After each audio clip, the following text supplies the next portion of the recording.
Hey everybody, it's your old pal Chuck, and tonight we're gonna have a real good time. I gotta tell you, I feel alive because I get to review from the Transformers Studio Series 86 Subline. This is number one, oh 01 on the packaging, Jazz, and this is a figure I've been looking forward to for quite a while, and I gotta say, it lives up to it. Just a great look.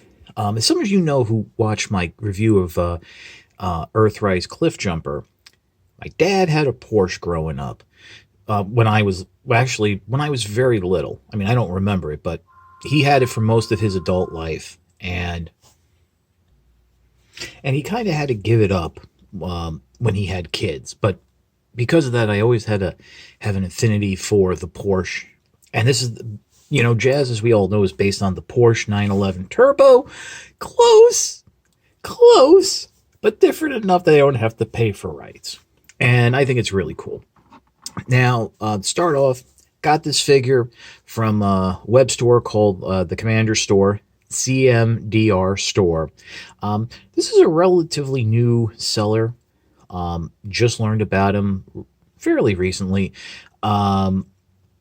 They have an eBay store, but I recommend going to the website, a little bit lower prices, and you get things a little bit sooner. Now, I do feel that the rest of the Wave 1, basically the Studio Series 86 Wave 1 figures should be in brick and mortar retail by now. Of course, my neck of the woods, we got nothing, but it is what it is.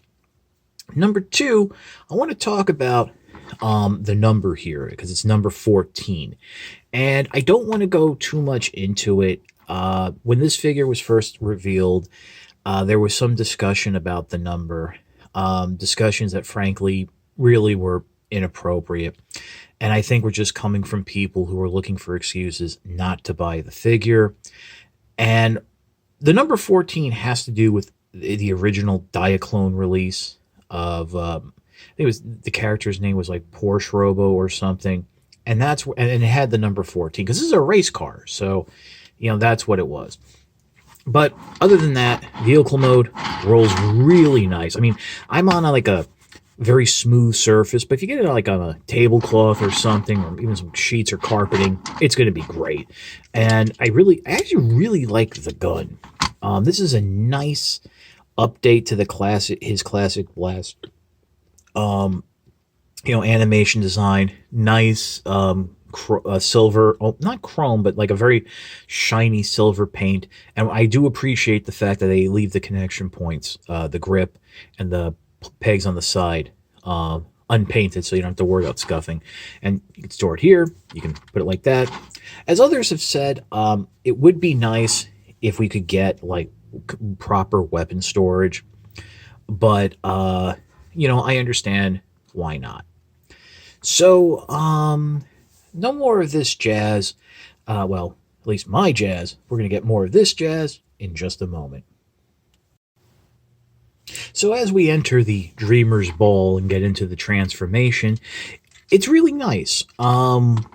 I know there's always this debate now with these Studio Series figures in terms of, are these Masterpiece Busters? And seeing as how we haven't gotten a Masterpiece Jazz yet, I'm going to say no, because there's some elements of the transformation that I think a Masterpiece figure would do different, and that the overall transformation would be closer to the animation design. That's not to say that the transformation here is not wonderful. Start things off, come in underneath the figure, get your finger in there, and open up the side panels. Next, what you want to do is you want to wiggle free the back panel here, and that should free up the front panel, which kind of frictions into the front of the hood, and this whole section just comes up and away, just like that. And we're going to leave it like this because we're going to talk about that in a moment. You kind of swing it out parallel. Next, what you want to do is come in and flip the arms out all the way.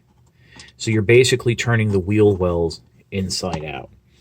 And make your life a little bit easier. Flip the arms forward. Maybe fan them out just a little.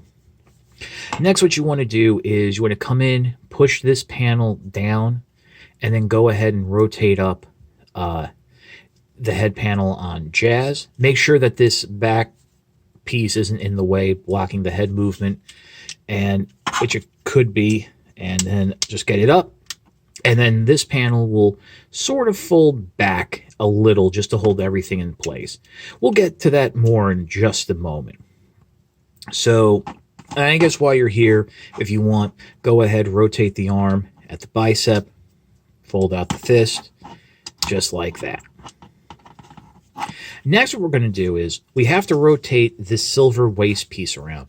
Now, it actually rotates independently of the front of the car, which will become the torso.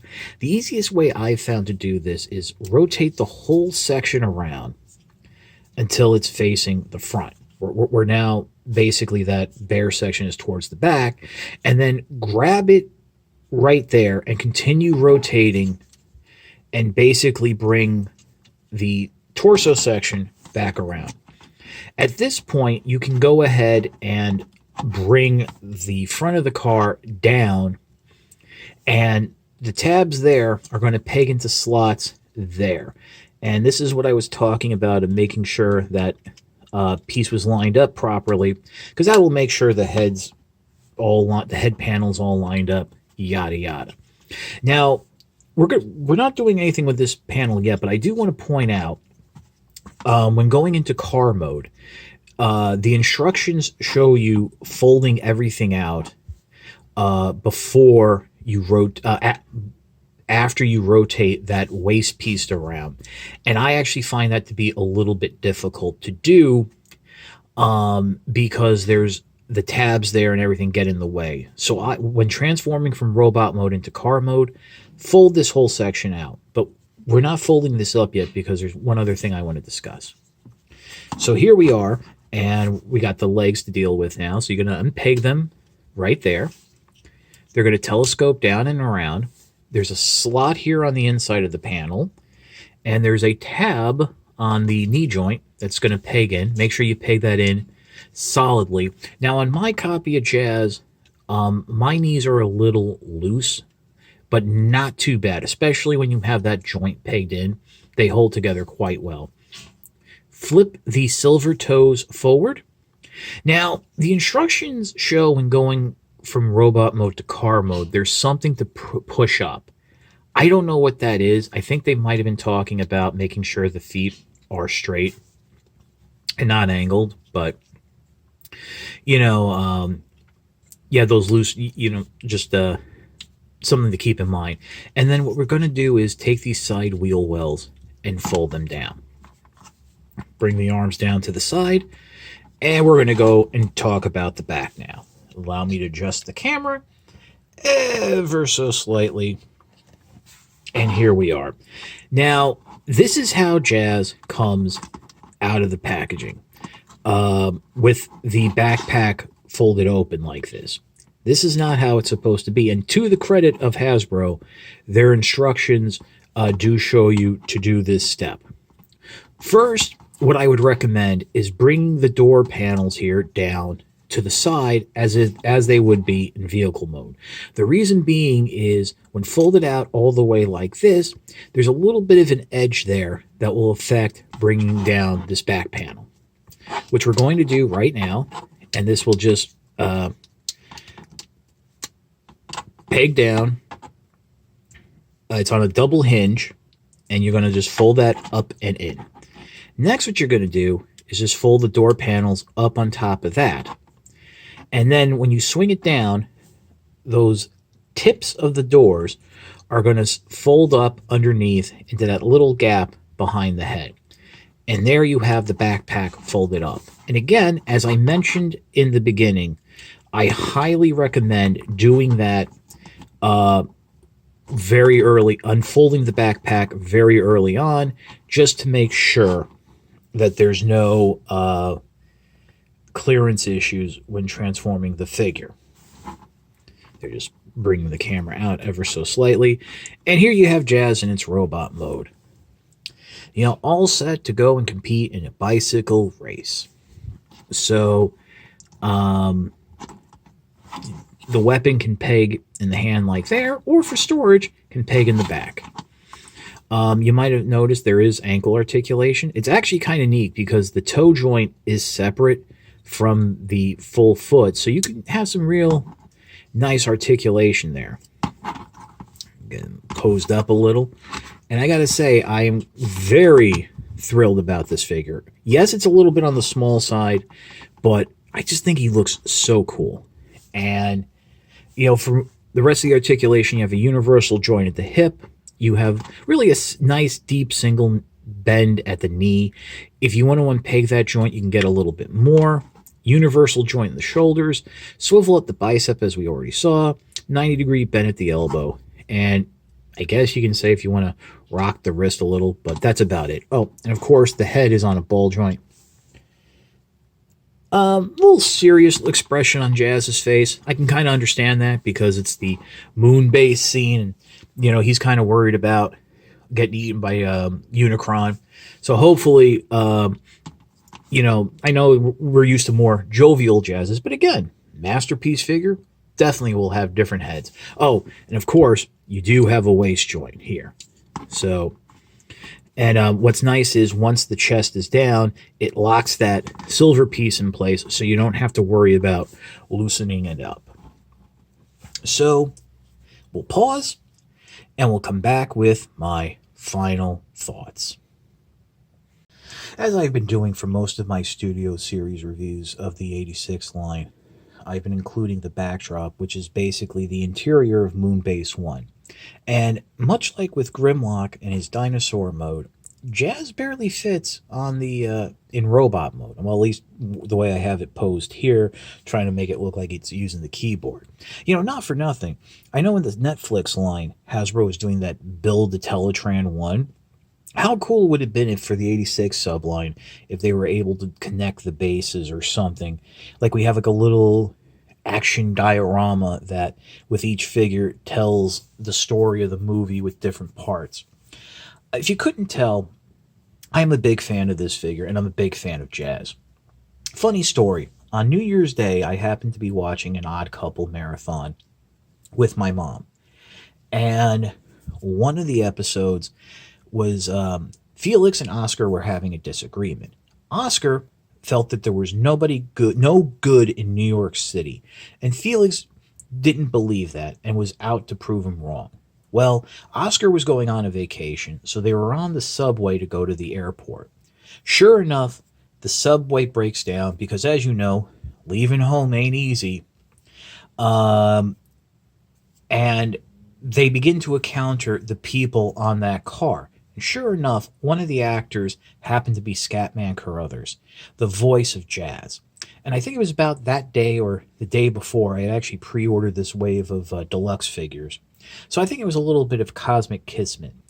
And the other thing that a lot of people tend to forget is Transformers the movie, the 86 movie, was Scatman's last performance professionally. He passed away from cancer sometime after the completion of the film, much like Orson Welles. Great actor, wonderful guy. Of all the voice actors that I've interviewed, they've all said the same thing, that Scatman was just a great guy to be around. Now, there are some people who unfortunately don't like the fact that we have G1 style figures included in the Studio Series line. To them I say, if you can't beat them, join them. This is a great figure. Sure, there's a couple mold issues here. I'm sure a lot of you are unhappy about those hollow forearms. But again, a masterpiece figure would fix that, but you probably also have a lot more panels and fiddly bits. This is a solid figure and a great representation. Like, I can't stress enough how this looks like the figure just stepped off the screen into your hands, which is I usually only say about masterpiece figures. So, again, as I said, I got this from the web store, Commander Store. Other online retailers, I don't know if they have it in stock yet, but eventually I hope they do, because, again, fantastic figure, worth the place in your collection. If you like this review, please show me some love by liking, commenting, and subscribing. Why I always appreciate the views, the likes, comments, and subscriptions. Um, Communicate to YouTube through their algorithms that my channel is one that should be held up above high, um, like a chant to Mustafa, and my channel should be exalted. If you really want to support the channel, I do have a Patreon, www.patreon.com/chuckdog1999. Link in the description below, and a little card here in the corner. All I ask for is $1 a month. No thrills, no tears, no special rewards. All you're doing is helping me help you, help me to help you, to let me entertain you. But again, if you can't afford the $12 a year, your views are always good enough. So, for Studio Series 86 Jazz, this is your old pal Chuck. And if you kind of got what I was doing in this review, you're a real special person. Mention it down in the comments, and I will give your comment like the personal heart indication. That's about it. So we will see you next time.